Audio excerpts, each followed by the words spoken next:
Welcome students. पिछले lecture में हमने इनवर्स ट्रिग्नोमेट्रिक फंक्शंस के डोमेन, रेंज और प्रिंसिपल वैल्यू ब्रांच के बारे में पढ़ा था। आज हम एक्सरसाइज 2.1 में जो प्रिंसिपल वैल्यू फाइंड करने के क्वेश्चंस हैं, आज उनको लेंगे। इन क्वेश्चंस को करने से पहले एक बार हम आपको रिवाइज भी करवा दें कि जो साइन इनवर्स x है उसकी प्रिंसिपल वैल्यू ब्रांच -π/2 से π/2 का close interval, cos inverse x का प्रिंसिपल वैल्यू ब्रांच 0 से π का क्लोज इंटरवल होता है। और इसी के अनुरूप बाकी चार इनवर्स ट्रिग्नोमेट्रिक फंक्शंस की प्रिंसिपल वैल्यू ब्रांच डिफाइन की जाती है। तो आज के क्वेश्चंस हैं कि हमें प्रिंसिपल वैल्यूज फाइंड करनी है। पहला क्वेश्चन है साइन इनवर्स -1/2। तो साइन इनवर्स -1/2 के लिए कि मान लेते हैं साइन इनवर्स -1/2 थीटा। इसका मतलब हुआ कि साइन थीटा की वैल्यू -1/2। हमने पढ़ा था कि साइन इनवर्स x की जो प्रिंसिपल वैल्यू ब्रांच है वो -π/2 से π/2 होती है। लेकिन क्योंकि साइन थीटा नेगेटिव है, इसलिए ये जो हमें क्लोज इंटरवल दिया गया है -π/2 से π/2, इसमें दो क्वाड्रेंट शामिल हैं, फर्स्ट और फोर्थ। तो थीटा फर्स्ट क्वाड्रेंट में तो नहीं हो सकता क्योंकि साइन थीटा नेगेटिव है। तो यहां पर थीटा जो होगा वो -π/2 से 0 के बीच में होगा, यानी फोर्थ क्वाड्रेंट में होगा। इसको हम साइन थीटा इक्वल टू, अब हमें देखना होगा कि साइन थीटा की वैल्यू 1/2 कब होती है। तो साइन थीटा की वैल्यू 1/2 30 डिग्री पर होती है। तो इसको मैं लिख सकता हूं sine theta equal to -sin π/6। लेकिन क्योंकि हम 11th में पढ़ चुके हैं sine of minus theta sine theta के इक्वल होता है, इसलिए माइनस साइन थीटा को साइन ऑफ माइनस थीटा भी लिख सकते हैं, यानी कि थीटा इक्वल टू -π/6। तो यानी कि हम लिख सकते हैं कि साइन इनवर्स -1/2 की जो प्रिंसिपल वैल्यू है वो -π/6।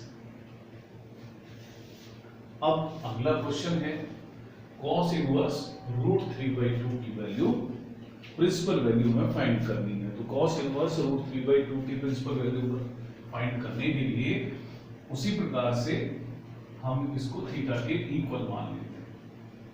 cos इनवर्स √3/2 को हमने माना थीटा है, और हम जानते हैं कि cos इनवर्स x की जो प्रिंसिपल वैल्यू ब्रांच है 0 से π का क्लोज इंटरवल होता है।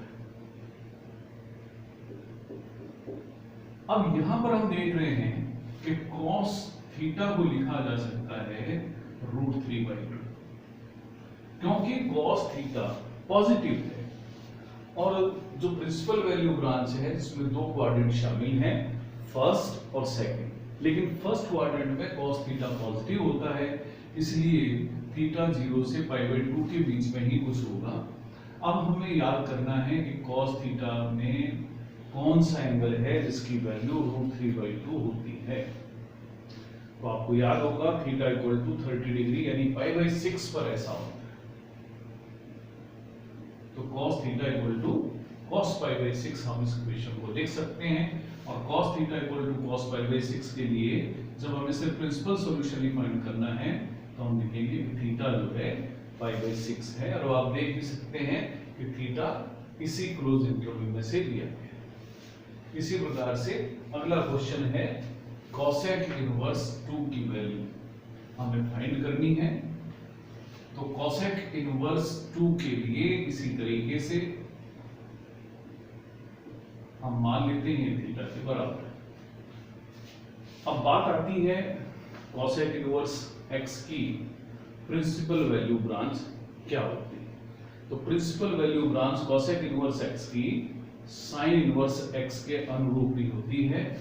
तो आपको याद होगा वो जो वैल्यू है प्रिंसिपल वैल्यू ब्रांच -π/2 से π/2 है, लेकिन इसमें 0 शामिल नहीं होगा। इसको हम लिख सकते हैं कि cosec थीटा इक्वल टू 2,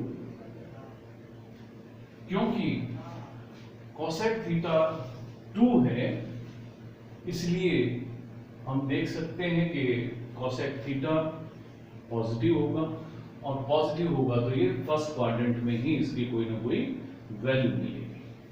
तो थीटा की वैल्यू 0 से π/2 के बीच में ही कोई होगा। अब cosec थीटा 2 होने का अर्थ है कि इस समय sin थीटा 1/2 है, यानी कि थीटा 30 डिग्री है। तो हम लिख सकते हैं cosec theta equal to cosec π/6, यानी कि थीटा जो है π/6 है। और हम पहले ही कह चुके थे कि थीटा 0 से π/2 के बीच में भी होगा। अगला क्वेश्चन है tan इनवर्स -√3 की प्रिंसिपल वैल्यू फाइंड करना। tan इनवर्स -√3 की वैल्यू हम फाइंड करेंगे। उसी तरीके से मानेंगे कि tan theta -√3 principal value branch tan inverse x की जैसी sin इनवर्स x की होती है उससे अनुरूप होती है, लेकिन यहां जो इंटरवल होता है वो ओपन इंटरवल होता है -π/2 से π/2। लेकिन tan थीटा नेगेटिव है, इसका मतलब ये हुआ कि थीटा -π/2 से 0 के बीच में ही होगा। tan थीटा इक्वल टू, मैं इसको लिख सकता हूं, तो वो याद करें कि tan थीटा की वैल्यू √3 कब होती है? tan थीटा की वैल्यू √3 होती है 60 डिग्री यानी π/3 पर। तो हम इसको लिखेंगे tan theta equal to -π/3 -tan π/3।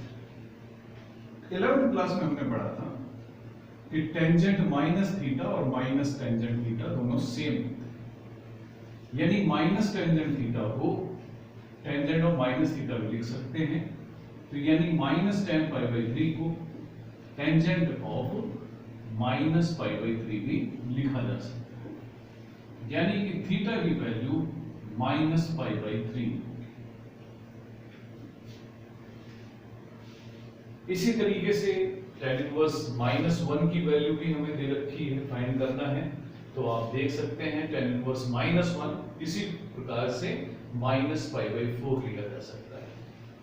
अब मैं cos इनवर्स का माइनस में अगर कोई वैल्यू आती है और उसकी प्रिंसिपल वैल्यू ब्रांच फाइंड करनी हो तो वो मैं क्वेश्चन ले रहा हूं।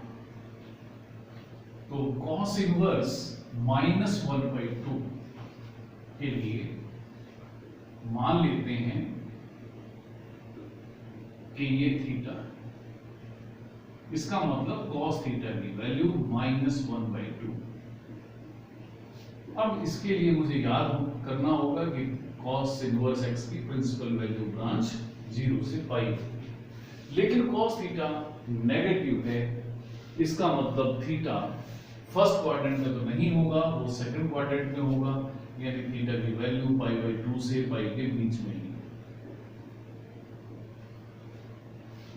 अब -1/2 cos थीटा की वैल्यू है। आप ये मालूम करें कि कौन सा वो एंगल है जहां पर cos थीटा नेगेटिव होता है, 1/2। तो पहले 1/2 आप याद करेंगे तो वो 60 डिग्री है जहां पर cos थीटा की वैल्यू पॉजिटिव 1/2 है। तो मैं इसको -cos π/3 भी लिख सकता हूं। लेकिन हमने 11th में पढ़ा था कि cos π minus theta minus cos theta, यानी -cos थीटा को cos π माइनस π/3 भी लिख सकते हैं। यानी इस इक्वेशन को cos theta equal to cos π minus π/3 भी लिख सकते हैं, यानी cos theta equal to cos 2π/3। यानी कहने का मतलब है कि यहां पर थीटा जो होगा वो 2π/3। तो इस तरीके से बच्चों हम किसी भी दिए हुए एंगल के लिए प्रिंसिपल वैल्यू ब्रांच फाइंड कर सकते हैं।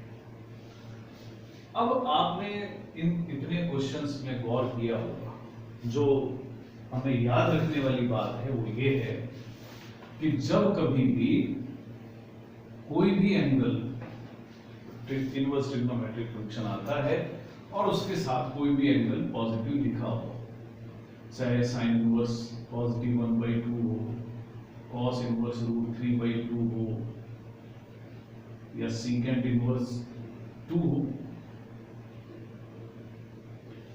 तो उस समय तो हमें कोई प्रॉब्लम नहीं होगी। आपको सिर्फ ये देखना है कि इसको थीटा के इक्वल रखेंगे साइन थीटा 1/2, और आपको ये देख लेना है कि साइन थीटा 1/2 कब है। तो साइन थीटा 1/2 जब भी इसकी वैल्यू होती है 30 डिग्री पर, तो हम sine theta equal to sine π/6 लिख देते हैं, यानी थीटा π/6। ऐसे ही कॉस इनवर्स √3/2 ये थीटा होगा, कॉस थीटा √3/2 होगा। अब कॉस थीटा की वैल्यू √3/2 30 डिग्री पर होती है, तो थीटा इक्वल टू यहाँ पर भी π/6 होता है। ऐसे sec inverse 2 equal to theta होगा, सेक थीटा इक्वल टू 2 होगा। सीकेंट थीटा 2 तब होगा जब कॉस थीटा 1/2 होगा, यानी कि 60 डिग्री पर ऐसा होगा, जिसे हम कहते हैं π/3। तो आपको समझना ये है कि अगर किसी भी इनवर्स ट्रिग्नोमेट्रिक फंक्शन में जो ये एंगल है वो अगर पॉजिटिव है, तो सभी के लिए जो आंसर मिलेगा वो फर्स्ट क्वाड्रेंट में मिलेगा, और वैल्यू वही होगी जो उसके मेन एंगल पर वो वैल्यू होगी। लेकिन अगर ये एंगल माइनस आते हैं, जैसे साइन इनवर्स -1/2, तो यहां पर दो ग्रुप आपको ध्यान रखने हैं। दो ग्रुप्स हैं, एक है साइन, एक ग्रुप में आते हैं साइन इनवर्स, tan इनवर्स, जैसे मैं ले रहा हूं tan इनवर्स -1, या कोसेक इनवर्स -2। तो उस समय आपको सिर्फ इतना करना है कि ये आप लिखें minus sine inverse 1/2, minus tan inverse 1 और माइनस कोसेकेंट इनवर्स 2, यानी कि ये वैल्यूज आएंगी माइनस में। तो साइन इनवर्स 1/2 जैसे आपने देखा था π/6 इसकी वैल्यू है, यहां पर आएगी -π/6। माइनस tan इनवर्स 1 का मतलब होगा -π/4, और माइनस कोसेक इनवर्स 2 का मतलब होगा -π/6। तो यानी अब आप याद ये रखें कि अगर हमें साइन इनवर्स के साथ एंगल माइनस दिया हुआ है, या tan इनवर्स के साथ एंगल दिया हुआ है माइनस का, या कोसेक इनवर्स के साथ एंगल माइनस का दिया हुआ है, आप बाहर माइनस लगाएं और वही वैल्यू रख दें जो उसकी पॉजिटिव होने पर होती है। अब दूसरा ग्रुप होता है जिसमें 3 इनवर्स ट्रिग्नोमेट्रिक फंक्शन शामिल हैं। वो 3 हैं, एक है कोसेक इनवर्स, जैसे अभी हमने लिखा कॉस इनवर्स -π/2, एक है कॉट इनवर्स माइनस, जो भी ले ले माइनस का ले ले, और एक है सीकेंट इनवर्स -2। आपने गौर किया होगा इन सभी केसेस में जो प्रिंसिपल वैल्यू ब्रांच है वो 0 से पाई के इंटरवल होते हैं। इसमें क्लोज इंटरवल होता है, इसमें भी 0 से पाई का ही इंटरवल होता है, लेकिन ओपन होता है। इसमें 0 से पाई का क्लोज इंटरवल होता है, एक्सेप्ट π/2। तो π/2 को हम छोड़ देते हैं।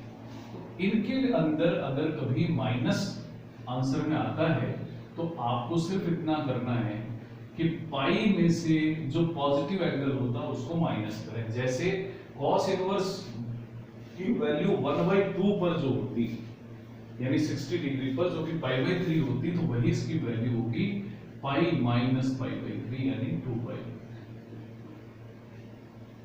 अब कॉट इनवर्स -1 की वैल्यू होगी पाई माइनस जो भी कॉट इनवर्स 1 की वैल्यू होगी, यानी π/4, तो 3π/4। और सीकेंट इनवर्स -2 की वैल्यू उसी प्रकार से पाई माइनस π/3 यानी 2/3। तो आपको दो बातें याद रखनी है। अगर एंगल पॉजिटिव है तो आंसर फर्स्ट क्वाड्रेंट में सभी 6 ट्रिग्नोमेट्रिक फंक्शंस का मिलेगा। अगर एंगल नेगेटिव है तो साइन इनवर्स, टेन इनवर्स और कोसेक इनवर्स में आप माइनस लगा दें और जो भी पॉजिटिव उसकी वैल्यू है वो वैल्यू रखें। लेकिन कॉस इनवर्स हो, सेक इनवर्स हो या कॉट इनवर्स हो तो पाई में से आप इनको माइनस कर दें। यानी आप ये याद रख सकते हैं कि कॉस इनवर्स -x अगर आपके पास आता है तो आप pi minus cos inverse x की वैल्यू फाइंड करें।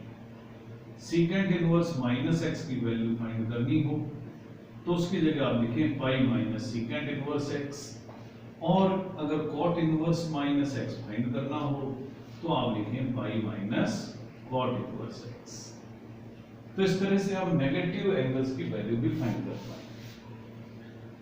अभी तक हमने जो भी क्वेश्चन करे उनमें सिर्फ एक एक एंगल पूछा गया। अब मैं एक दो क्वेश्चन ऐसे लेता हूं जहां पर हमें एक साथ दो एंगल्स ले लिए। जैसे 11th और 12th क्वेश्चन है हमारे। 11th क्वेश्चन में ले रहा हूं, क्वेश्चन नंबर 11। हमें वैल्यू फाइंड करनी है tan inverse 1 plus cos inverse -1/2 plus sin inverse -1/2।